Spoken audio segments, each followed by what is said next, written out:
Okay, so in this video we're just going to take a look at doing the first pass of the overlay design.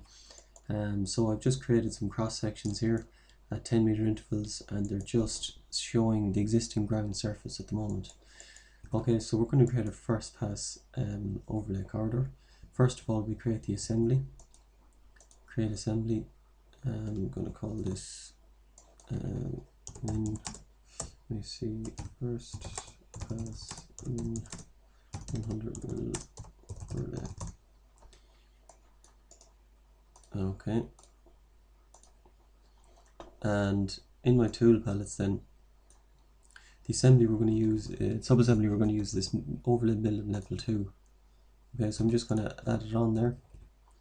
Just appears as 3 dots if you don't set any of the properties beforehand. So click on the assembly, go to assembly properties, construction tab. So I want to set the properties of it here. So I would strongly recommend reading the sub-assembly help first before, I suppose, trying to mess around with this. And just looking at the help here, basically for our case here, we're applying overlay with no planing or milling. What Civil 3D does is it looks at the existing ground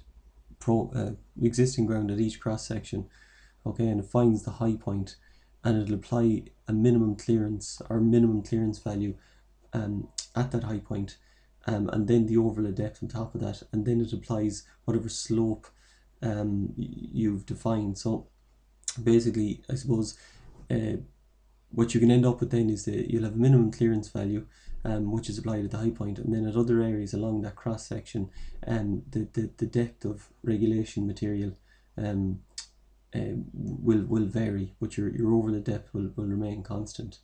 Okay, so in our case we want a minimum of 100mm of new material at all points on the cross section. Okay, so the way Civil 3D then I suppose examines the existing ground surface to look for the high points and other information is that it has left and right sample points, and then where where it stops looking are the trim points. You've got left and right trim points as well. So they're 4 targets that we need to set in our corridor in Civil 3D. Okay, so that's these here. Now we're going to set those as targets in our corridor. So the left and right sample points will be the polylines representing the middle of the lanes on the left and right, and the trim points are going to be the road edges. So just I'm going to put in some nominal values here first. So minus for left and plus for right. Okay, those values are going to be overridden when we set the targets in our corridor. I wanted to read the super elevation from our alignment, and then my default slope is going to be -3. Okay, I'm setting my slope tolerance to 0. Again, you can find out more about the slope tolerance in the sub-assembly help, but setting it to 0 means that I will get my it's not going to try and correct my crossfall by any amount. I'm going to get exactly the crossfall that's set in my super elevation. So set that to 0, and then I'm setting it to use minimum clearance, and I want a minimum of 100mm at all locations. So you would think that I should be able to just say, right, the overlay depth is 100 and that my minimum clearance is 0, so that it'll apply that 100 at all locations, or minimum of 100 at all locations at cross sections, but that isn't the case. You would think then be able to enter 1mm and change that to 99mm, but that doesn't work either. So having a minimum clearance value of 1mm, I found that the sub-assembly behaves strangely. So that's not the best value to put in. So I found that 2mm seems to be the kind of magic number. Okay, so then I'm setting the overlay depth to 98mm, so that we have a total minimum depth at all points on the cross sections or the road surface of 100mm. Okay, so click OK on that. That's how our assembly looks. I'm going to build our corridor from that now. So got a first pass minimum 100 mil overlay. Assembly is one we've just created. Target surface is the existing ground. Going to set the baseline, and so basically going to go in here and set the frequency and the targets at this in the one go. So your frequencies, just make sure that they're set to 10 meter increments and that all of the additional sampling points are set to no. Okay, and then I'm going to set my targets. So my left sample target, that is going to be the polyline in the center of the left lane in my case. Then the right sample is the corresponding polyline in the middle of the right lane.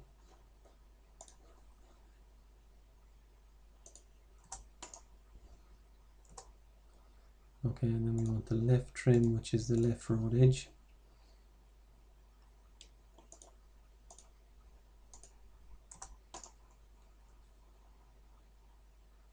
We have two polylines there, I'm not sure what's going on, let's try that again.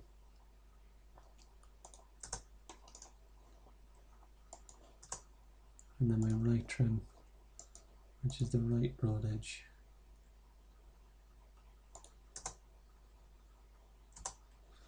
Okay, click OK on that, click OK, let it build the corridor. Okay, and then I'm going to select the corridor. I'm going to go into my corridor properties here and change a couple of things. So one thing I want to change is the code set style, just so it has links displayed, and I'm also going to add a surface onto this for the finished road surface. Okay. So once I've done that, then what I want to do is display the result of that on my cross sections here. Okay, so click on one of your cross section views, go to sample more sources. You see the two new sources listed here on the left. I'm going to add them in. Okay, I'm going to change my surface style to propose ground, and then your code set style for the corridor. If I just click apply, actually, and OK first.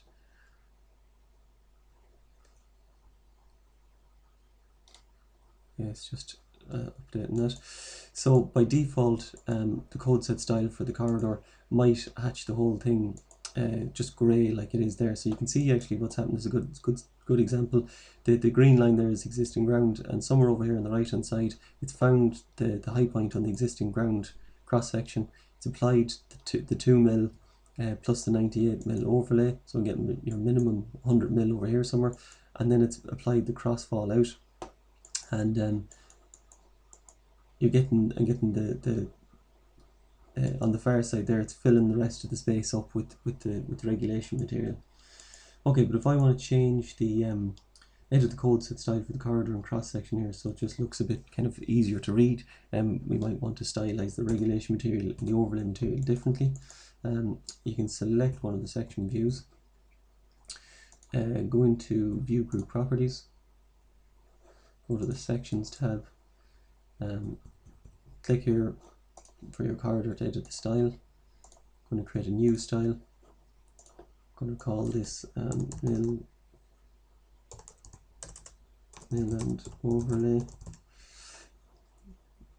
Go to the codes tab. I want to import codes. Okay, I'm going to import them from the assembly itself. So just put a big selection box around the assembly. Okay, and then you've got link, point, and shapes. For the shapes, then we're going to stylize them differently. So for the level, actually for the overlay, do the overlay first. So the overlay shape, I'm going to make maybe make it dark green, and then for the milling, or for the regulation material or leveling material, as it's called here, I'm going to make it light blue. Okay, and then for the top, I'm going to apply a label style of percent slope. Okay, so click OK on that, make sure the style is set, click OK, and then just have a look at your cross sections, and they should be more, they should be easier to read now, they should be more meaningful information on them. Okay, so you can see the different colour there between the regulation material and the overlay material.